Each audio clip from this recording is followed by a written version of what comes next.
In today's video, I'm going to show you exactly how to add patterns to clothing in Photoshop so it looks natural, realistic, and professionally blended. This is a super useful technique if you're working on mockups, fashion edits, or just experimenting with creative designs. And the best part is, it's actually very simple once you know the right steps. If this video helps you out, make sure to hit that like button and subscribe for more easy Photoshop tutorials just like this. Alright, let's jump straight into it. First, we need to select the clothing area where the pattern will go. Go over to the toolbar and choose the Quick Selection tool. Then simply click and drag over the clothing like a shirt or hoodie, and Photoshop will automatically detect the edges. Take your time here and make sure your selection is clean. If you select too much, you can hold Alt or Option to subtract from the selection. Once you're happy with it, go ahead and press Ctrl+J to duplicate that selected area onto a new layer. This gives us a clean base to work with. Next, we're going to add the pattern. Go up to the top menu, click on Layer, then New Fill Layer, and choose Pattern.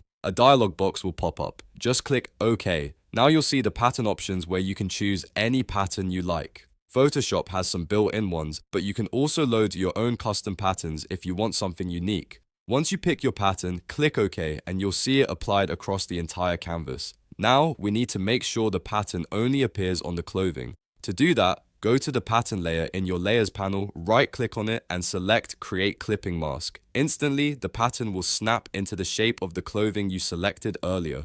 This is where things start to look really good.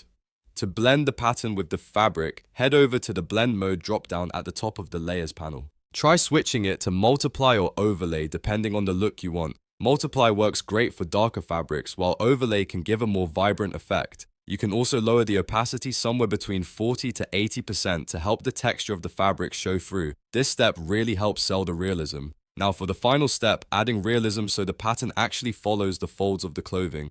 Right-click on the pattern layer and rasterize it. Then press Ctrl+ to bring up Transform and right-click again and choose Warp. From here, you can gently adjust the pattern to match the natural folds and curves of the fabric. Take your time with this step because this is what makes the effect look truly realistic. And just like that, your pattern now follows the shirt naturally and looks like it was always part of the clothing. That's the full process. If you found this helpful, don't forget to like the video and subscribe to the channel for more Photoshop tips and tricks. Thanks for watching, and I'll see you in the next one.